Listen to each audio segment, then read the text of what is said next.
안녕하세요. 클라우디아입니다. 오늘은 하성란 작가의 작품 712호 환자 준비했습니다. 냉장염 수술 도중 마취 실수로 21년간 식물인간으로 살다 깨어난 남자의 이야기입니다. 그 남자는 앞으로 어떠한 삶을 살아가게 될까요? 작품 속으로 함께 들어가시죠.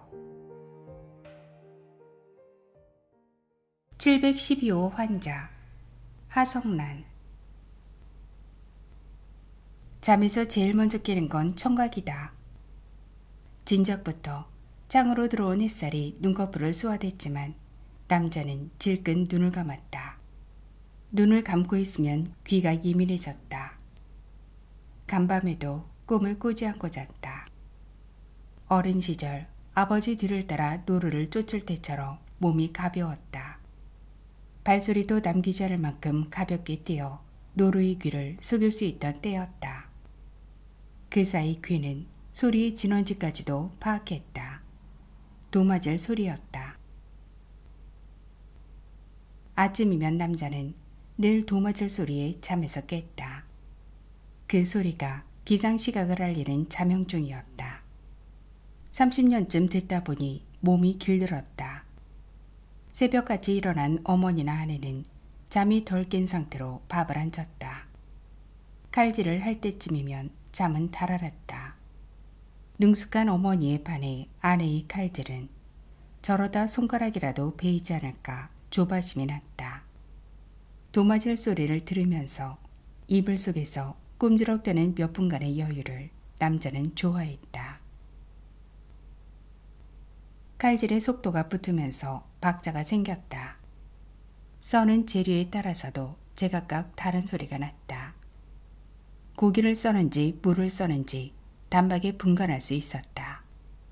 살코기를 지나 비계살 부분에 칼끝이 닿으면 도마질은 이응받침이 들어가는 글자들 소리를 냈다.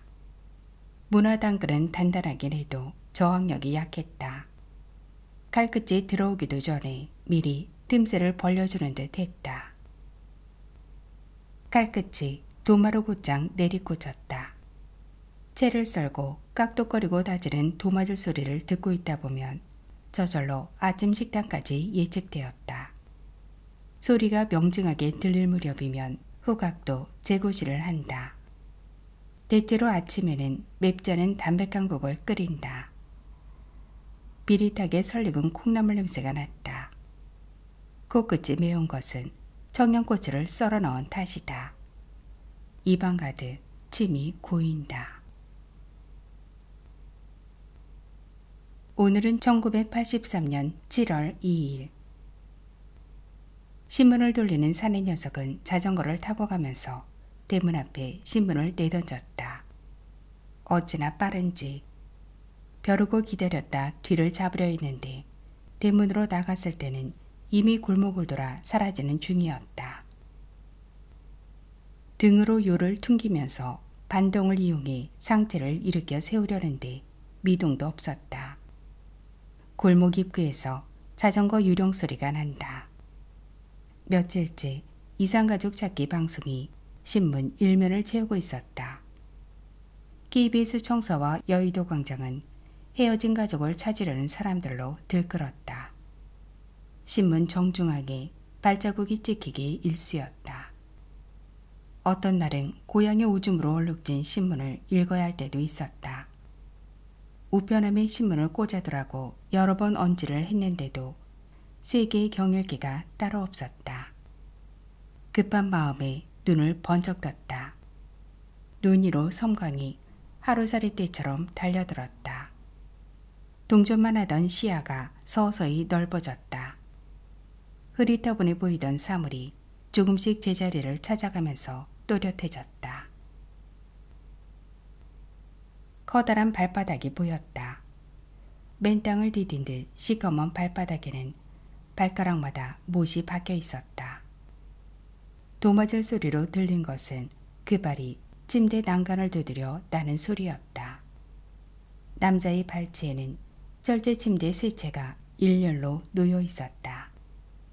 남자 옆에도 철제 침대가 놓였는데 팔을 뻗으면 닿을 만큼 간격이 좁았다. 등이 구부정한 노인이 손을 떨어대면서 숟가락질을 하는 참이었다. 남자가 누워있는 곳은 6인용 병실이었다. 침대 아래의 보조 침상은 텅 비어 있었는데 얇은 혼이불과 때가 딴 베개가 보였다. 개인 사물함에는 잡동사니로 가득했다. 물기 없는 사이다병에 꽂힌 마른 장미꽃 한 송이, 크고 작은 액자들, 검은 가죽 장경의 성경, 그리고 플라스틱 컵에 칫솔 한 개가 꽂혀 있었다. 사납게 흰 칫솔물을 보자 아내의 고르지 않은 치열이 떠올랐다. 육식동물처럼 유난히 송곳니가 발달해 있었다. 들쭉날쭉난 덧니 때문에 아내는 사춘기 때부터 웃을 때마다 입을 손으로 가렸다고 했다. 그 버릇 때문에 한동안 수줍음 타는 아이라는 오해를 받았다. 병실 안팎이 소란스러웠다. 병실 입구에 있는 세면대에서 물이 샜다.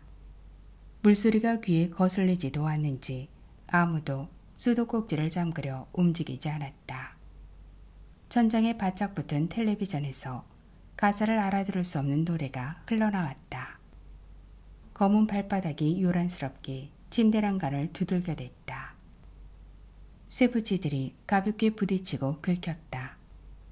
된장찌개와 참기름 냄새가 섞여났다. 혀를 내밀어 입술을 축이려 했는데 입술이 나뭇결처럼 거칠었다. 입술을 축일 만큼 침도 양껏 고이지 않았다. 수술 몇 시간 후일까? 의사의 지시가 있을 때까지는 함부로 물을 마셔서는 안 되었다. 잘강잘강 음식물을 씹던 옆 환자와 시선이 마주쳤다. 틀린 듯 턱뼈가 크게 움직였다. 얼굴 곳곳에 퍼진 반점이 모였다가 흩어졌다. 무엇에라도 놀란 듯 팔을 움찔하는 바람에 간신히 들고 있던 숟가락을 떨어뜨리고 말았다. 환자는 음식물이 든 입을 벌리며 울상이 되었다. 모기소리 같은 신음소리가 흘러나왔다. 건너편에서 누군가 목소리를 높였다. 왜요? 또 아픈 거예요? 아침에 진통제 났잖아요. 옆 환자는 천천히 고개를 내젓고는 남자가 누운 침대를 내려다보며 다시 신음소리를 흘려보냈다. 슬리퍼 끄는 소리가 남자에게로 다가왔다. 남자 또래쯤 되었을까? 어깨가 벌어진 덩치가 남자의 얼굴을 요모조모 뜯어보았다. 환자복 차림인데도 환자로 보이지 않았다. 덩치가 혀를 끌끌 찼다. 난 또 가끔씩 한번 눈을 번쩍 떠 사람 기절시킨다니까. 옆 환자가 제 머리를 앓는 사람처럼 머리를 흔들어댔다. 알았어. 덩치가 마지못한 듯 집게손가락을 남자의 코에 갖다 댔다. 손가락이 코 가까이에 오면 참을 수 없어졌다. 콧등이 저릿저릿해지고 저절로 눈동자가 가운데로 몰렸다. 덩치는 체격에 맞지 않게 간이 작았다. 침 삼키는 소리가 누워있는 남자에게까지 들릴 정도였다. 말까지 더듬었다. 진짜네? 간 떨어지겠네. 뒷걸음질 치던 덩치가 몸을 돌려 복도로 뛰었다. 허둥대다 슬리퍼가 벗겨진 모양이었다. 마음대로 신어지지 않으니까 딱히 욕설을 내뱉었다. 이거 돌겠네. 이번에는 병실 밖으로 나오던 사람과 몸이 부딪혔다. 식판이 떨어지면서 크고 작은 스테인리스 사발들이 시멘트 바닥에서 튕겨 올랐다. 뚜껑 하나가 요란하게 떨어대다 멈췄다. 소동이 자문 완전히 달아났다. 입원했을 때는 이 자리가 아니었는데 수술 후 다른 자리로 옮겨놓은 모양이었다. 남자가 누운 자리에서는 텔레비전 화면이 보이지 않았다. 그제야 옆구리에 손을 대보았다. 수술은 처음이었다. 두툼한 거즈가 손에 거지적거릴 거라 생각했는데 아무것도 만져지지 않고 매끈매끈했다. 잠시 잠깐 맹장 위치를 혼동한 모양이었다. 반대편을 만져보려 손을 더듬거리다가 움찔 놀랐다. 아예 바지가 입혀있지 않았다. 속옷도 벗어진 채 얇은 시트 한 장이 걸쳐있을 뿐이었다. 오감이 다 깬 후에 남자에게 찾아온 것은 수치심 뿐이었다. 고개를 돌려 아내를 찾았다. 아내는 도대체 어쩌자고 이렇게 해놓은 채 자리를 비운 것일까. 남자 입원실이라고는 하지만 수술 시간을 기다리는 동안에도 수시로 들락거리는 여자 보호자와 문병객들을 보았다. 얼핏얼핏 드러나기도 했을 치부를 생각하니 목덜미까지 붉어졌다. 손끝으로 아래를 더듬어 보았다.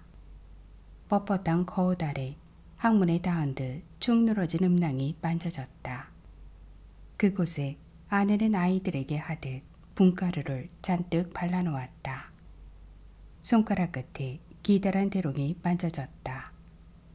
대롱의 한쪽 끝은 아랫배에 박혀 있었다. 대롱을 따라 손을 움직여 보았다. 대롱의 다른 한쪽 끝은 침대 아래까지 길게 이어졌다. 음식물을 주입하던 호스를 빼낸 자리에 별 모양의 흉터가 자리 잡았다. 큰아이가 5살 무렵 벽지란 벽지마다 그려대던 시온의 별과 닮아 있었다. 목젖 바로 아래 움푹 파인 자리를 더듬어 보았다. 큰아이가 잘못 그려놓은 낙서 같았다. 식도와 연결된 호스는 마기로 막아두었다가 식사 때나 약물을 주입할 때 열었다. 가래가 들끓어 호흡이 곤란할 때도 그곳에 대롱을 넣어 빨아댔다. 그동안 암축하던 유동식만 먹었다. 커다란 주사기에 넣은 음식물을 호스 속으로 밀어 넣었다. 호스를 빼낸 자리에 상처가 아물었는데도 여전히 그곳에 막에 달린 호스가 있는 것만 같았다. 세수를 하다가 목을 건들기라도 하면 남자는 소스라치게 놀랐다. 다른 살보다 두툼하고 반질거리는 덧살이 앉았는데 튜브에 있는 공기 주입구 마개처럼 생겼다. 마개가 빠지면 피리리릭 바람이 빠지면서 종잡을 수 없는 방향으로 날아다니다가 바닥에 꽂힐 것만 같았다. 아랫배에는 수술 자국이 2개 남아 있었다. 좌우 양쪽의 수술 자국은 무게중심이 맞지 않았다. 배를 거울로 비춰볼 때마다 몸이 방광 쪽 흉터로 기우뚱 기울었다. 맹장염을 수술한 자리는 잘 아물어 흔적만 남았을 뿐이다. 방광과 연결되어 소변을 배출해내던 플라스틱 대롱이 빠진 자리는 살이 오그라들어 배꼽처럼 보였다. 남자는 거울을 들여다보면서 면도기를 뺨에 천천히 갖다 대었다. 맨 처음에 남자는 아내를 몰라봤다. 60대로 보이는 나이든 여자가 남자에게 와락 달려들더니 남자의 가슴페기를 쥐어뜯으며 소리내 울었다. 그 바람에 환자복 단추가 뜯겨나갔다. 남자는 벌거벗은 하체를 떠올리고는 시트가 흘러내릴까봐 2손으로 시트를 움켜쥐었다. 눈물과 콧물로 뒤범벅된 여자의 얼굴이 낯설었다. 여자는 따지듯 떠들어대다가 혼잣말처럼 중얼거리기도 했다. 남자는 위로랍시고 아주머니 고정하세요 했다. 침대 주위에 몰려든 의사들과 환자들, 보호자들이 박장대소했다. 울고 있던 아내도 어이가 없다는 듯 웃었다. 커다란 송곳니가 드러났다.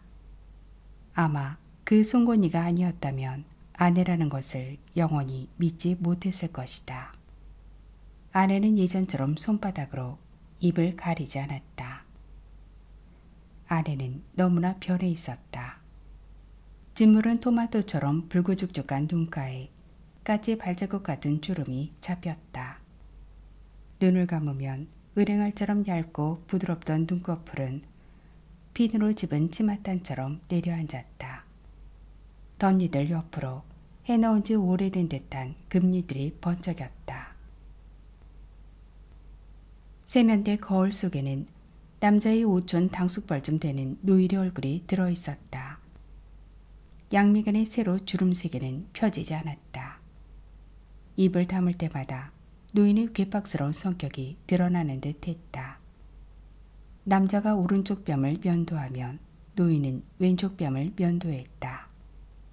수치 많고 윤기나던 구레나루를 면도할 때면 늘 성가셨는데 거울 속의 노인은 면도하는데 시간이 많이 걸리지 않았다. 얇고 흰 머리카락이 시로라기처럼 환풍기 바람에도 딸렸다. 머리를 남자 쪽으로 숙일 때마다 정수리 머리카락 사이로 분홍빛 살이 얼핏얼핏 보였다. 수분을 잃은 살갗에는 하얗게 살비듬이 일어 옷을 갈아입을 때면 먼지처럼 날렸다. 남자는 목욕탕 탈의실의 전신 거울에 비친 자신의 모습도 알아보지 못했다. 빽빽한 보관함들 앞으로 나무 평상이 놓여 있었다. 목욕 타월과 캔음료를 파는 매점의 청년회에 탈의실에는 남자 혼자뿐이었다. 맞은편 벽에 걸린 대형 거울 때문에 탈의실은 훨씬 넓어 보였다. 거울에 몸을 비춰보려는데 남자는 거울 속의 자신이 비치지 않아 조금 당황했다. 거울 속에 비치는 목욕탕 탈의실에는 알몸으로 서 있는 늙은이 한 명뿐이었다. 근육질 없는 깡마른 팔다리는 속을 덜 채운 허수아비 같았다. 붉어진 무릎 아래의 다리는 굽어 벌어졌다. 노인은 떨어진 동전이라도 찾는 것처럼 탈의실 바닥을 더듬고 있었다. 아이스바를 빨며 마라잭을 들여다보던 매점 청년이 노인을 따라 바닥을 훑어보았다. 어느 순간 남자와 거울 속 노인의 눈이 마주쳤다. 노인은 잘못 봤지 싶었는지 고개를 돌렸다가 다시 남자를 바라보았다. 무엇인가 놀란 듯 노인의 두 눈이 휘둥그스름해질 때 남자는 벌어지는 입에서 새어나오는 신음소리를 손바닥으로 틀어막았다. 어느 날 일어나 보니 남자는 벌레가 아니라 노인으로 변해 있었다. 예전처럼 아내의 서툰 도마질 소리에 잠을 깨고 싶었지만 새벽 4시면 저절로 눈이 떠졌다. 머릿속에 4시에 맞춰진 자명종이 들어있는 것 같았다. 5분만 더, 5분만 더. 잠자리에서 일어나기 싫어 문구적거리던 습관을 하루아침에 버렸다. 잠에서 깨면 남자는 몸을 둥글게 말고 누워 날이 밝기를 기다렸다. 아내의 잠을 방해할까봐 몸을 마음대로 뒤척일 수도 없었다. 입을 꽉 다물었다. 입을 벌리고 있으면 신음소리가 새나갈 것 같았다. 어릴 적 아버지를 따라 사냥을 나섰던 때가 떠올랐다. 자신의 죽음을 감지한 노루는 더 이상 도망가지 않고 가만히 서 있었다. 아버지는 1995년에 돌아가셨다고 했다. 아버지는 남자보다 18살 많았다. 아버지보다 2살 연상이던 어머니는 아버지보다 6년을 더 살았다. 아내는 당신이 3년만 더 일찍 깨어났다면 어머니를 보았을 텐데 라며 울었다. 남자는 숨을 죽이고 몸을 더욱 둥글게 말았다. 백인닛이 땀으로 축축해졌다. 보안등 불빛에 자고 있는 아내의 얼굴 윤곽이 드러났다. 아내는 고단한 사람처럼 자주 거친 숨을 내몰아 쉬었다. 잠조차 노동처럼 보였다. 어제 아침 일은 가끔 그랬던 것처럼 싱크대에 서 있는 아내를 뒤에서 안았다. 아내의 허리가 한아름이라 되었다. 아내는 아내대로 놀라고 남자는 남자대로 놀라 서로를 가볍게 밀쳐냈다. 며칠 전에는 생각 없이 화장실 문을 열었다가 변기에 앉아있는 아내를 보았다. 남자는 황급히 문을 닫으면서 실례했습니다 했다.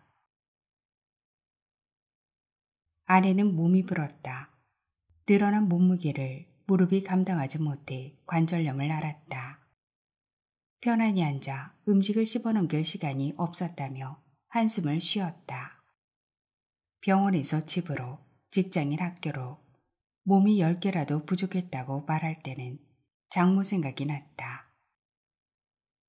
아내는 장모를 빼다 박은 듯 닮아 있었다. 장모처럼 한숨이 몸에 뱄는데 아내는 그걸 끔찍이도 싫어했다.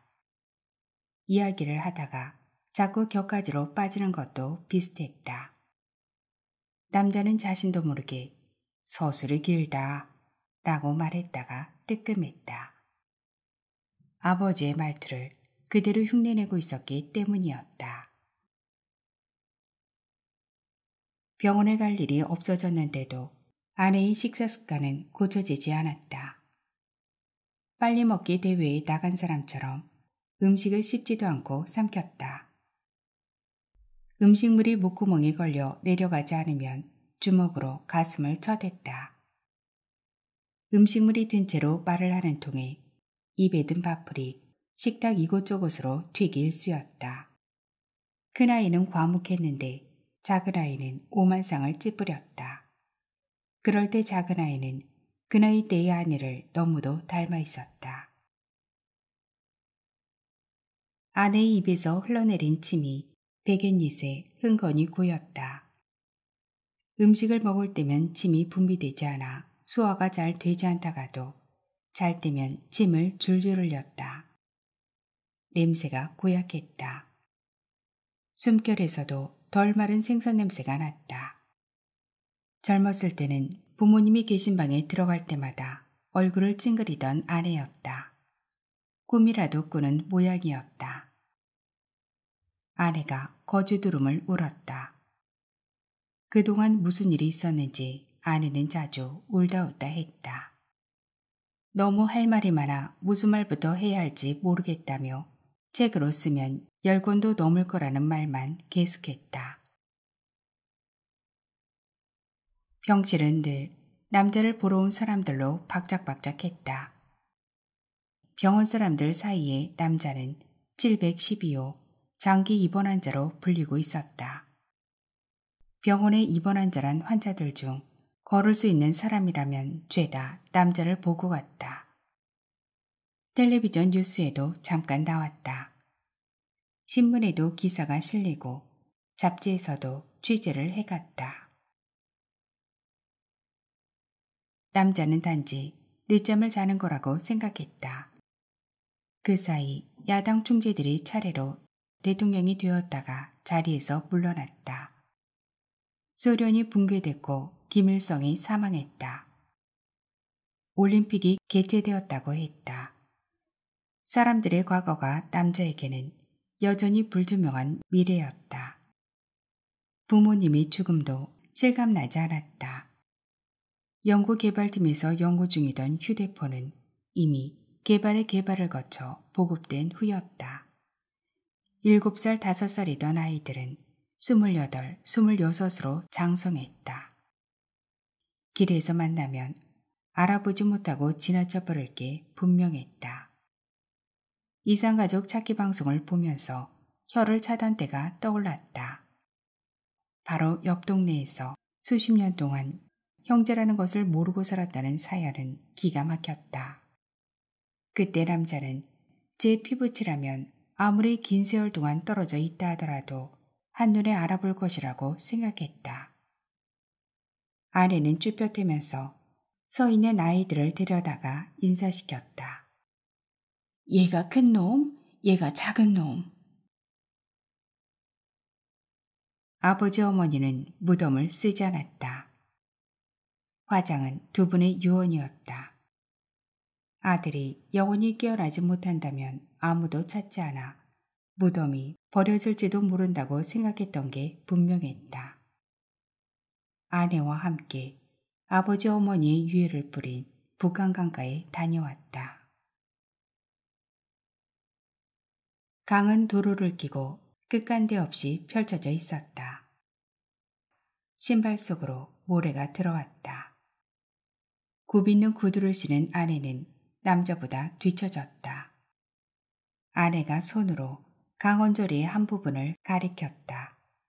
그곳으로 달려가 강물 속에 어머니라도 있는 것처럼 어머니를 불러보았다. 아내가 학교에 가 있는 동안이면 어머니가 병실을 지켰다. 아들이 아래를 더럽히면 물수건으로 닦아냈다.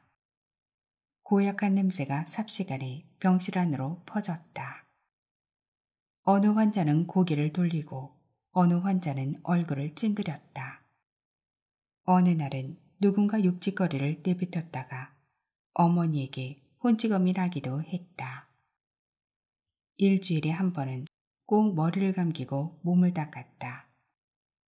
육장이 생기지 않도록 시간마다 자세를 바꾸어 주었다.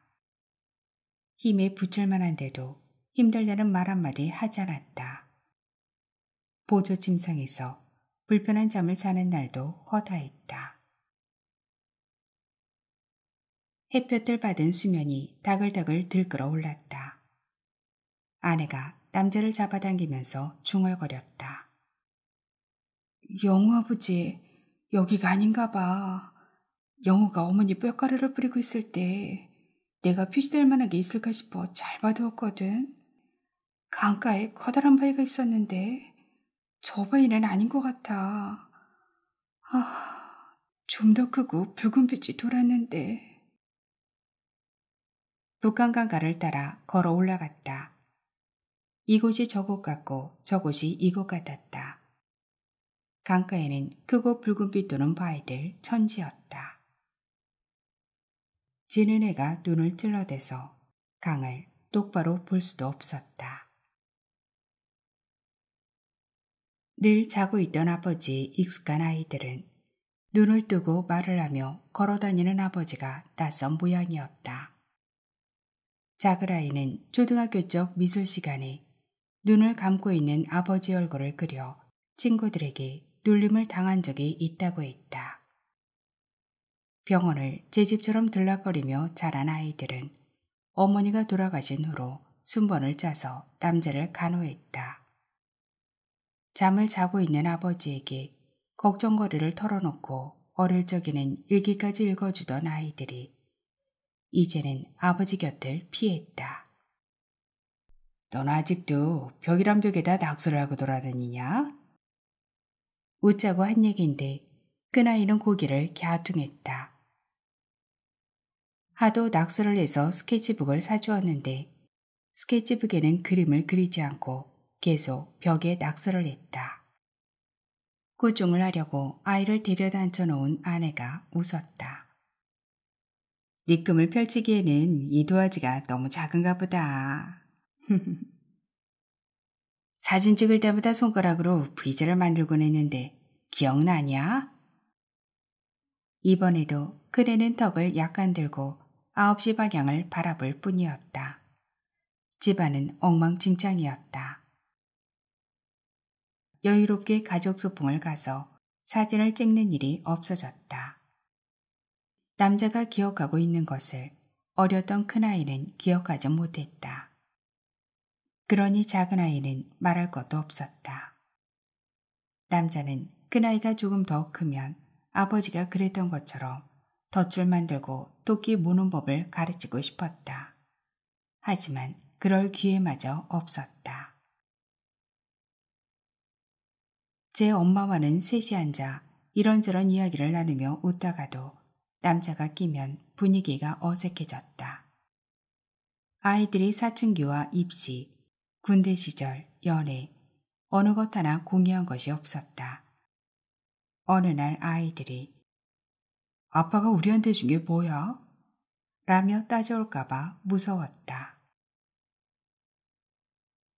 겨울이면 해가 짧아졌다. 아침 7시가 넘어도 사위가 어둑신했다. 영아버지, 잠이 안 오는 건 당연해. 아내의 말에 남자는 자고 있던 시간을 계산해 보기로 했다. 24시간 곱하기 365일 곱하기 21년. 한 사람의 하루 평균 수면 시간을 8시간으로 친다 해도 남자는 한 사람의 평생 잘 만큼의 시간을 잠으로 흘려버린 것이다.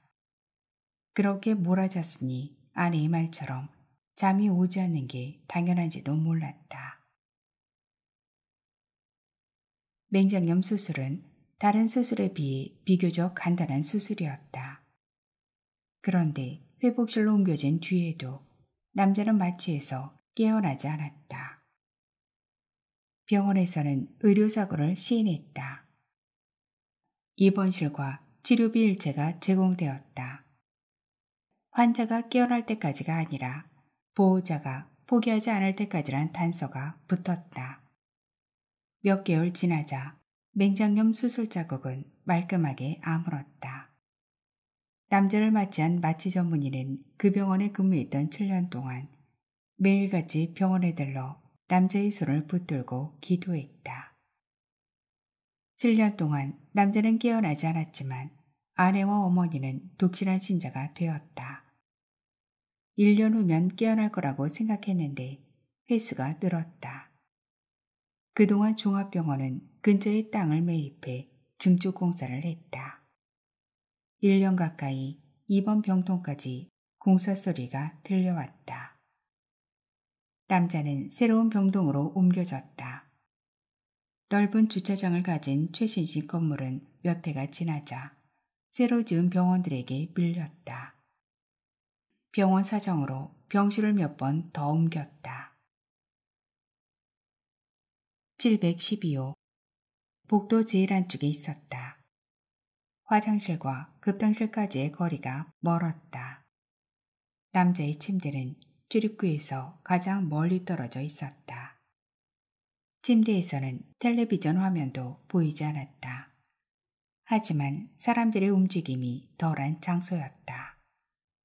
남자의 머리가 하얗게 생 것은 45 되던 했다.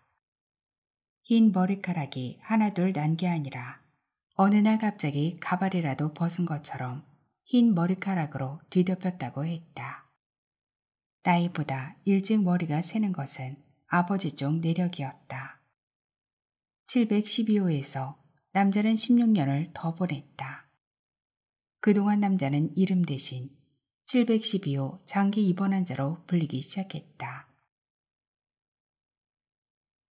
한동안은 혼자 일어나는 것도 힘들었다. 오랫동안 쓰지 않아 근육들이 퇴화한 까닭이었다. 손가락을 쥐는 일조차 쉽지 않았다. 손가락에 힘이 빠지면서 숟가락을 놓쳤다. 음식물을 투입하는 호스를 빼냈지만 씹지 못해 한동안 유동식을 흘려 넣어야 했다. 입 밖으로 음식물이 흘렀다. 남자가 깨어날 때 있던 덩치가 중환자실로 옮겨졌다. 일주일도 지나지 않았는데 간호사 편에 그의 사망 소식을 들었다. 아픈 사람처럼 보이지 않았다. 밥을 후다닥 먹고 다른 환자들의 식발을 옮기는 일을 도맡아 했다. 거동이 불편한 사람들을 데리고 화장실을 오가기도 했다. 다른 환자의 링거액이 떨어지는 것을 지켜보다가 간호사를 호출했다. 무슨 일을 하느냐고 물었더니 상무요, 술상무요 해서 다들 웃었다. 밤이면 가끔 신음소리를 내기도 했는데 아침이면 멀쩡해서 깨병을 부린 듯 했다. 그런데 건강한 육체의 껍질만 남겨두고 속은 모두 암이 갉아먹었다고 했다. 골골거리던 옆 침대 환자는 완쾌되어 퇴원을 했다. 침대는 비기 무섭게 다른 환자들로 찼다. 입을 벌리고 음식을 처음 씹는 날에는 땀이 줄줄 흘렀다. 재활치료도 1년 넘게 이어졌다. 맨다리로 더듬더듬 걷는데 1년 이상이 걸렸다. 병원에서 퇴원하고 일주일에 한 번 받던 통원치료마저 끊었지만 걸을 때면 여전히 걸음보다 마음이 급했다. 두 다리에 모래주머니를 달고 걷는 것처럼 더디기만 했다. 계단을 보면 두 칸씩 건너뛰고 싶은 마음에 안달이 났다. 마음은 여전히 30대 후반이었다. 신문 글자가 보이지 않아 아내의 돋보기를 걸쳤다. 참을성이 없어지고 울컥 화를 내는 일이 잦아졌다. 깜짝 놀란 작은 애가 제 엄마에게 쪼르르 달려갔다. 아빠 왜 저래? 약도를 상세히 받아 적었는데도 길이 설었다. 아내 없이 혼자 전철을 타고 시내로 나온 것은 처음이었다. 지하철을 타기 위해 지하철역까지 걸었다. 지하로 뻗은 계단이 끝없이 이어졌다. 계단을 내려갈 때는 걸음이 더 더뎌졌다. 그 바람에 올라오고 내려가는 사람들이 남자를 피해가야 했다. 큰 도로가 그대로 남아있고 호텔과 대기업의 빌딩도 그 자리에 있었다. 하지만 뒷골목은 눈에 띄게 변했다. 비좁았던 길이 확장되었고 새로운 건물들이 빼곡하게 들어섰다. 자동차 수도 눈에 띄게 늘었다. 겁이 나서 차를 몰고 나갈 수도 없었다. 약속 장소는 빌딩 지하에 있는 다방이었다. 빌딩 이름을 적어두었는데도 엇비슷하게 생긴 빌딩 사이를 몇 번이나 돌아다녔다. 회사로 가는 길로 접어들었다. 고궁의 담을 따라 산책로가 조성되어 있었다. 걷다가 쉴 수 있도록 벤치가 띄엄띄엄 놓였는데 노숙자로 보이는 남자 하나가 앉아 모기맥에 빵을 먹고 있었다. 회사까지 걸어 올라가는 동안 똑같은 교복을 입은 여학생들 무리와 자주 마주쳤다. 언제부터 학생들이 다시 교복을 입기 시작했을까? 1983년부터 교복 자율화 정책이 시행되었다. 회사 내에서도 교복 자율화에 대한 찬반론이 분분했다. 교복이 폐지되면 여학생들이 탈선이 많아질 거라고 걱정하는 사람들이 있는가 하면 교복 자율화 이전에도 몇몇 학생들은 가방에 사복을 넣어가지고 다니면서 놀러 다녔다며 교복 폐지 후에 학생들의 탈선이 증가하지는 않을 거라고 맞서는 사람들도 있었다. 그때 누군가 남자의 의견을 물었다. 아직 아이들이 어렸기 때문에 그 문제는 남자에게 절실하지 않았다. 유니폼을 입으면 아무래도 사고가 덜 자유롭지 않을까요? 라고 말했던 기억이 있다. 지금 남자는 63살이라는 유니폼을 입고 있다. 그런데도 63살이라는 나이를 따라잡기가 힘들었다. 남자는 그 자리에 우뚝 섰다. 이 부근이었을 것이다. 골목 어귀에 자그마한 냄비 우동집이 있었다. 설마 그런 우동집이 여태 남아있을까? 의심하면서도 남자는 골목길 안으로 들어섰다. 냄비 우동집은 그 자리에 그대로 있었다. 그때는 간판이 따로 없어 입소문으로 알만한 사람들만 찾는 곳이었다. 커다란 간판이 한눈에 띄었다. 간판이 걸린 것조차 낯선데 간판은 달린 지 오래인 듯 글자 획수가 떨어져 나간 곳이 있었다. 30년 전통의 냄비 우동. 남자는 노인처럼 허허 웃었다. 가게 이름 아래 달린 문구가 새삼스러웠다. 30이란 숫자는 강조하려는 듯 빨간색으로 씌어 있었다. 시간에 쫓기다 보면 점심을 걸을 때가 허다했다. 오후에 산책 겸해서 잠깐 연구실을 빠져나와 냄비 우동으로 요기를 했다. 남자 또래의 젊은 부부가 요리와 홀서빙 카운터를 보았다. 요리하는 쪽은 남편이었다. 남편은 잘 웃지 않는 사람으로 유명했다. 국자로 국물을 떠 간을 보고는 했는데 짠지 싱거운지 표정의 변화가 없었다. 주인은 작은 아이 또래의 젊은 남자였다. 짧게 자른 머리카락을 위로 세웠다. 검은 바지에 흰 와이셔츠를 입었는데 냄비 우동집과 어울리지 않았다. 가게 크기는 예전과 똑같았다. 골목길 보서리에 자리 잡고 있어 출입구가 양쪽에 2개인 것도 똑같았다. 손님들은 문 2개로 드나들었다. 겨울이면 인근의 여학생들과 고궁의 관광객들, 회사원들로 꽉 찼다. 어느 곳에 앉아도 겨울바람을 피하기는 어려웠다. 자리를 잘못 잡아 가운데 앉으면 얼굴과 등으로 바람이 들이닥쳤다. 여름이면 시원한 메밀국수를 추가했다. 메뉴가 따로 없어 손으로 쓴 종이가 벽 곳곳에 달라붙었다. 주방 한켠에 천장까지 켜켜로 쌓인 냄비들이 보였다. 냄비들은 그 사이 더욱 찌그러지고 그을음이 앉았다.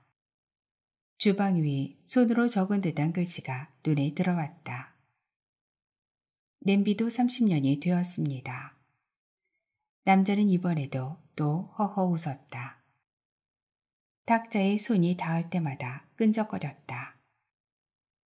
기름기가 가시지 않은 끈적한 탁자도 예전 그대로였다. 냄비 우동을 주문하고 가게를 훑어보았다. 손님들이 기모르는 냄비에 얼굴을 박은 채 열심히 우동을 먹고 있었다. 우동을 먹고 있다 보면 곧잘 낯익은 사람들을 만나기도 했다. 그럴 때면 한 손을 가볍게 들어 아른체를 했다. 가게의 반이 손님으로 차 있었지만 얼굴을 아는 사람은 없었다. 냄비 손잡이 하나는 달아나고 그나마 남아있는 손잡이의 플라스틱도 늘어붙었다. 우동 위에 숟갓 한 입을 얹은 것도 똑같았다. 우동 가락을 뒤적이니 예전처럼 반숙 계란이 떠올랐다. 예전에 그랬던 것처럼 어슷썰기한 오뎅을 제일 먼저 먹었다. 다랑어 국물 맛도 예전과 똑같고 우동 가락의 굵기도 똑같은데 어딘지 모르게 예전과 달랐다. 냄비에서 올라오는 김이 눈을 찔렀다. 눈물 한 방울이 국물 속으로 뚝 떨어졌다. 우동값은 배나 올라 있었다. 가게를 나오면서 주방을 들여다보았다. 노인이 국물관을 보고 있었다. 나이는 들었지만 예전에 그 남자라는 것을 한눈에 알 수 있었다. 눈이 마주쳤는데도 주방의 노인은 아른 체 하지 않았다. 묵뚝뚝한 것도 똑같았다. 골목길을 빠져나오면서야 국물간이 예전보다 좀 세졌다는 생각을 했다. 늙으면서 혀까지 둔해진 모양이었다. 빌딩의 구내다방은 한산했다. 금방 물걸레질을 했는지 물비린내와 커피향이 뒤섞였다. 묵은 먼지 냄새도 흐릿하게 났다. 이곳은 세월이 흐르지 않고 그대로 정지해 있는 듯 했다. 친구들은 수족관 옆자리를 차지하고 앉아 커피를 마시고 있었다. 중간에 끼어앉아 수다를 떠는 여자는 다방 주인이었다. 진한 화장과 젊은 여성들이 입는 브랜드의 옷 때문에 나이를 가늠하기 어려웠다. 예식장이라도 가는 사람처럼 머리를 부풀려 올렸다. 친구들은 여자가 별 이야기를 하지 않았는데도 동시에 소리내 웃었다. 빌딩에 근무하는 젊은 직장인들은 지하 다방으로 내려오는 대신 죄다 1층 카페테리아로 몰려간다면서 주인 여자가 투덜거렸다. 요즘 젊은 사람들은 커피도 값싼 테이크아웃인가 뭔가를 선호해 길을 걸으면서 홀짝인다고 신문사에 근무했던 친구가 맞장구 쳤다. 차는 맛도 중요하지만 분위기도 중요한 건데 요즘 젊은이들은 차를 마시는 분위기 같은 것은 아예 안중에도 없다고 맞은편에 이름도 얼굴도 기억나지 않는 친구가 말했다. 다방 안으로 손님이 들어섰다. 노인이었다. 주인 여자가 일어서면서 매상이 줄어 여종업원을 부를 처지가 아니라면서 또 투덜거렸다. 주인 여자가 자리를 뜨자 친구 하나가 찝 소리를 냈다. 보통 애교가 아니야. 몸이 다 노곤해진다니까. 여자 뭐니 해도 애교야 애교. 우리 마누란 치마만 들렀지 완전 사내야 사내. 남자는 투덜거리는 걸로 들었는데 친구들에게는 애교였던 모양이었다. 주인 여자가 사라지자 친구들은 갑자기 10살쯤 더 먹은 노인네들 표정이 되었다. 커피는 식었다. 누군가가 신경통 앓는 소리를 냈다. 잠이 줄었어. 늙은 모양이야. 다들 긍정하는지 아무도 그 말을 받아주지 않았다. 정적이 오랫동안 이어졌다. 그동안 남자는 수족관을 들여다보고 있었다. 물고기들도 늙었는지 느리게 움직였다. 수족관이 너무 넓어 보였다. 수족관을 톡톡 손가락으로 두들겼는데도 아무 반응이 없었다. 그런데 수경이 장모는 어떻게 됐어? 왜 치매 걸렸잖아.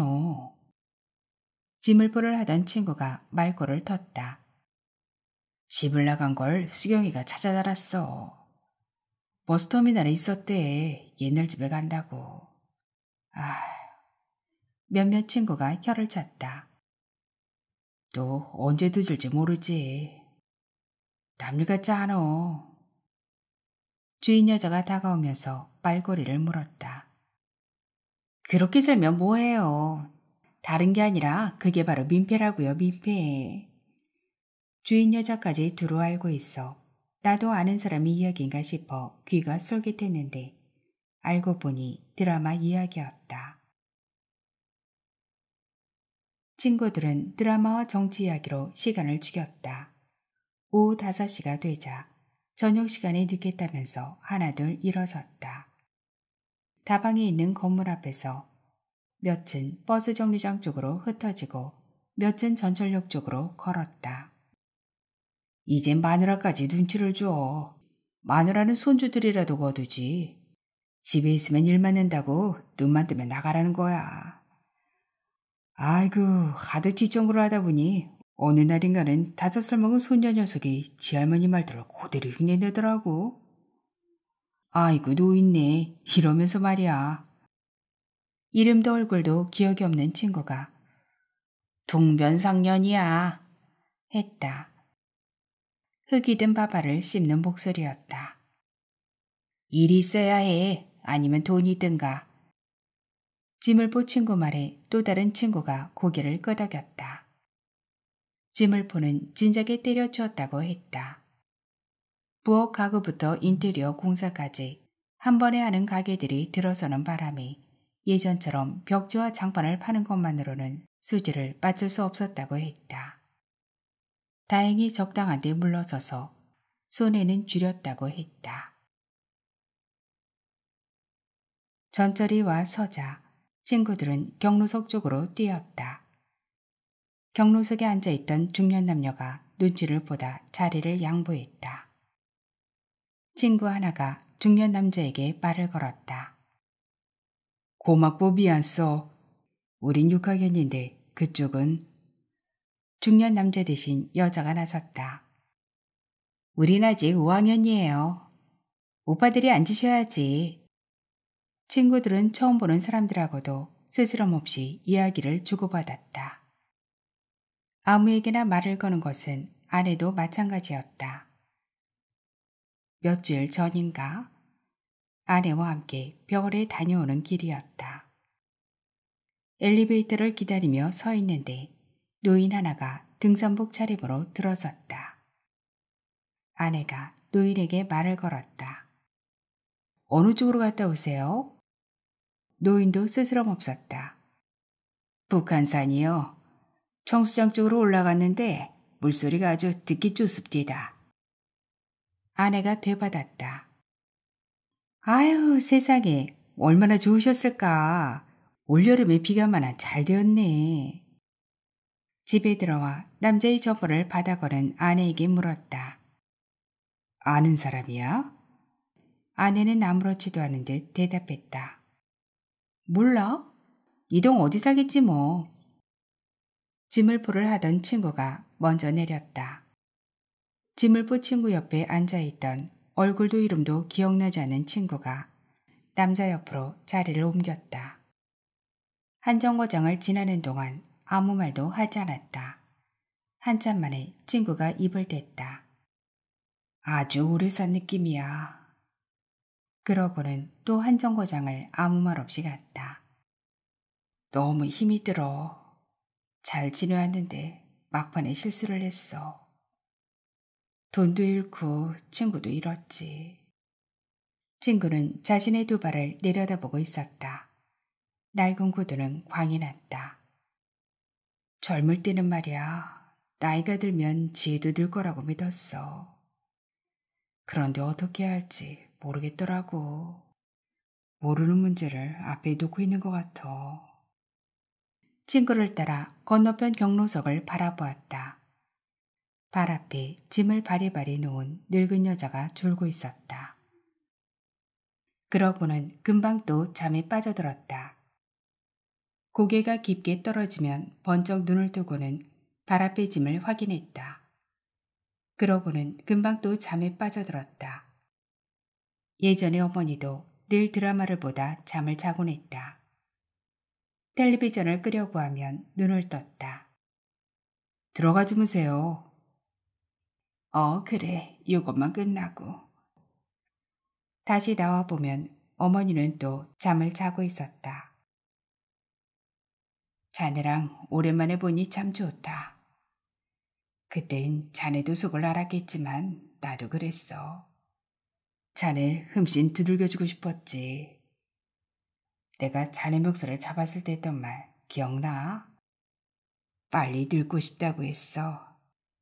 늙으면 이 열정도 없어지겠지 했어. 친구가 손잡이를 붙으면서 엉거주춤 일어섰다. 애른 결혼했어. 자네가 그러고는 3년 후였던가? 자네도 할 거야 이 과장. 애가 넷이야. 좀 많지?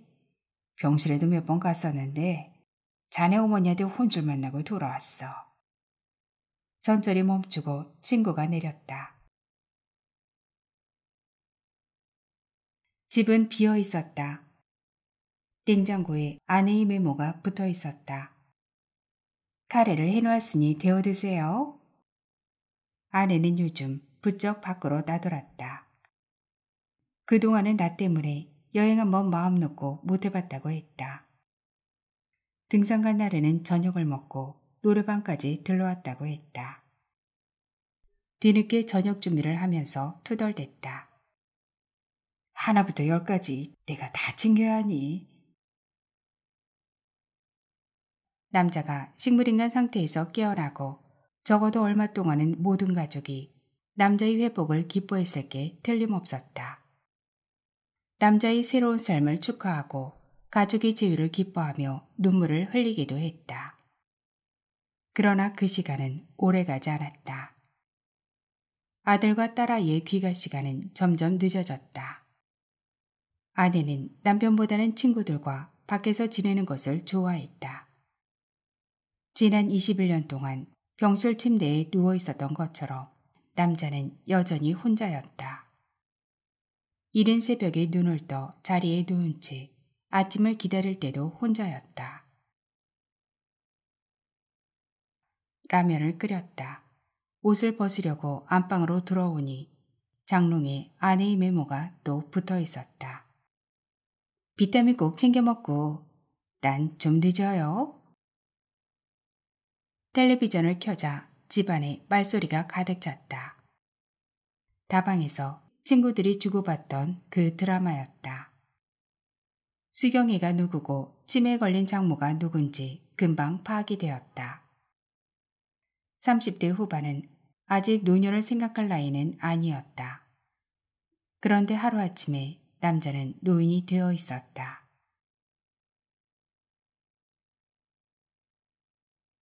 검은색 서류 가방에는 뽀얗게 먼지가 내려앉아 있었다.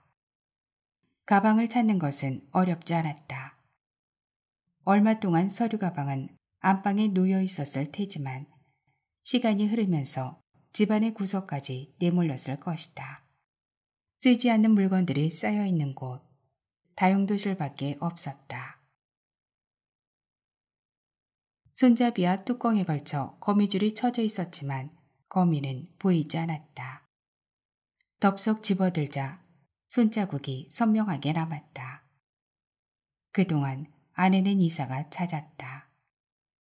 이사를 하는 동안 점점 집의 평수도 줄고 세간살이도 줄었다. 혹시나 하는 생각에 가방을 버리지는 않았을 것이다.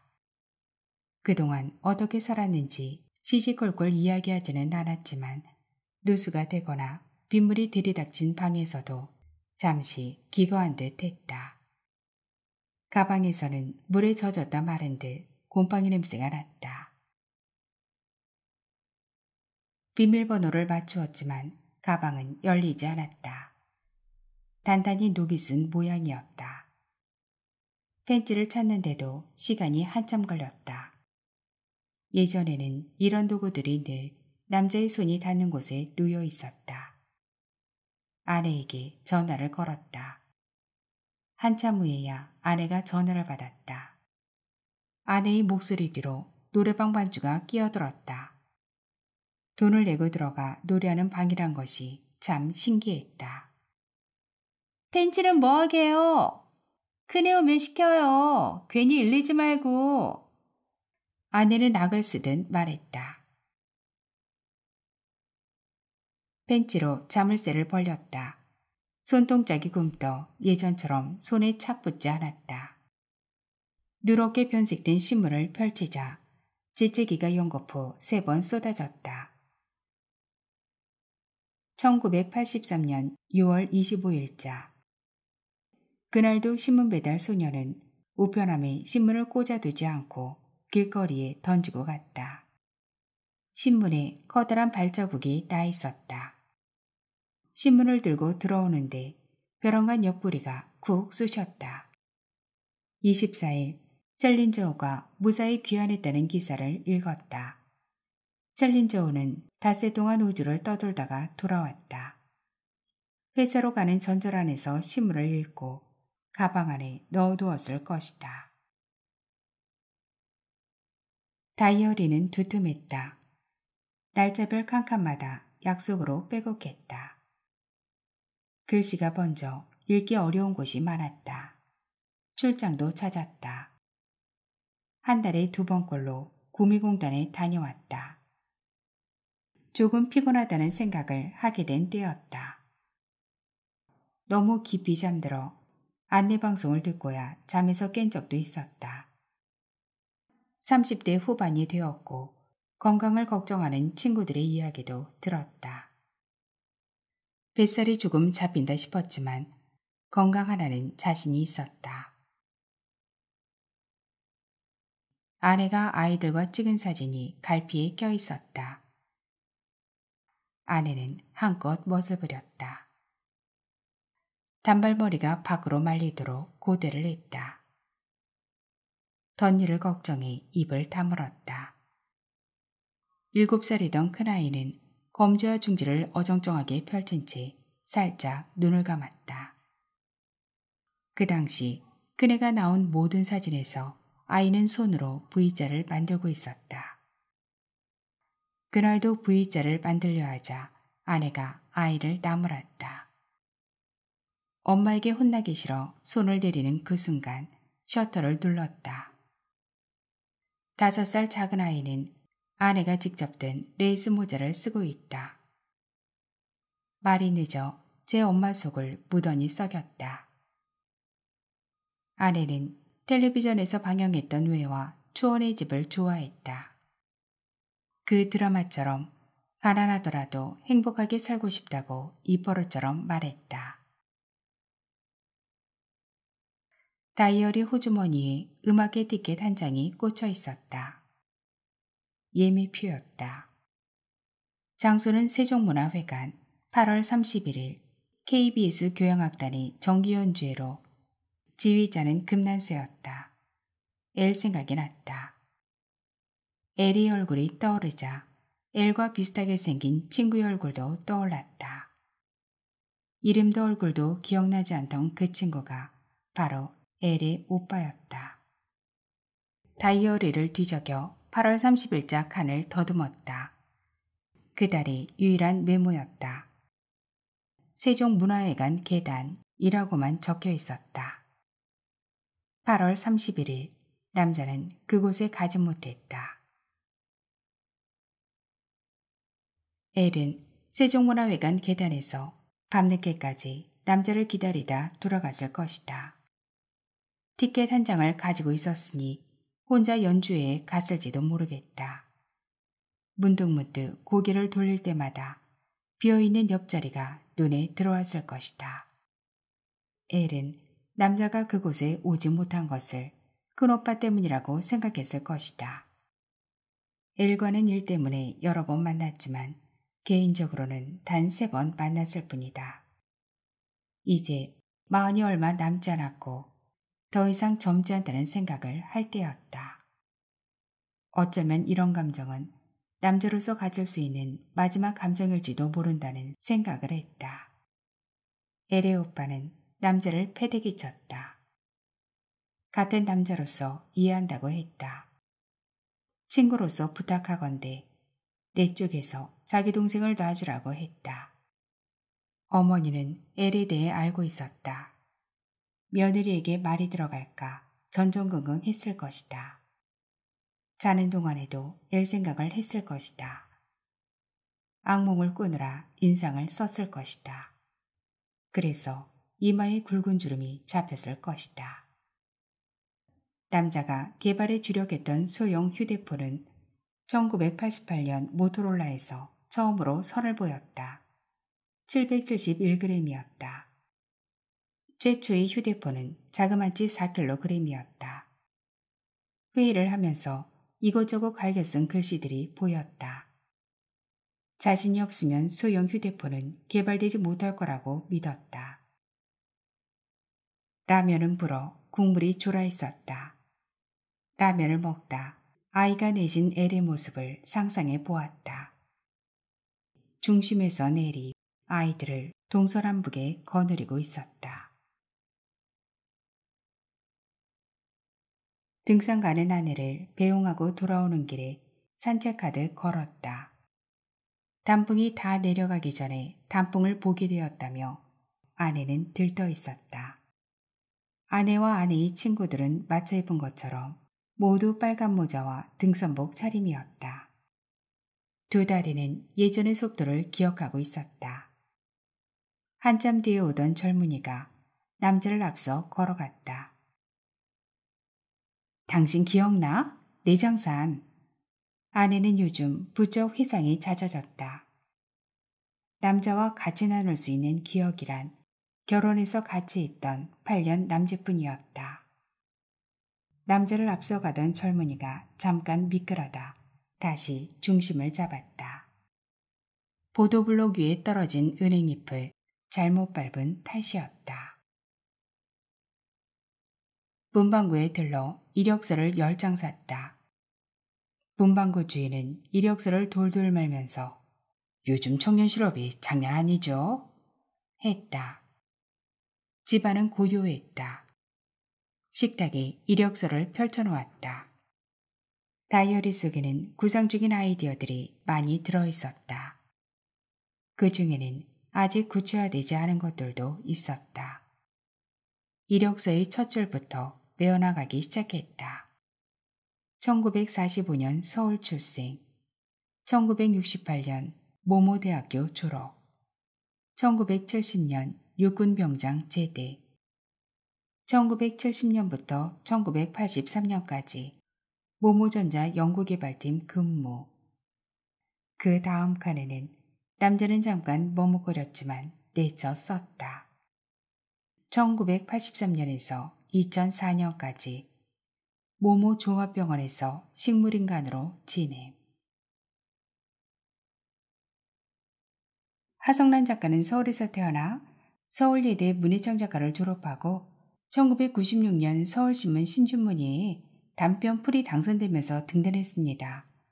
소설집으로 루빈의 술잔, 옆집 여자, 푸른 수염의 첫 번째 아내, 웨하스, 장편소설로는 식사의 즐거움, 삿포로 여인수, 내 영화의 주인공, A, 산문집으로 왈왈, 소망, 그 아름다운 힘 등이 있습니다. 동인문학상, 한국일보 문학상, 이수문학상, 오영수 문학상, 현대문학상, 황수로 문학상 등을 수상했습니다.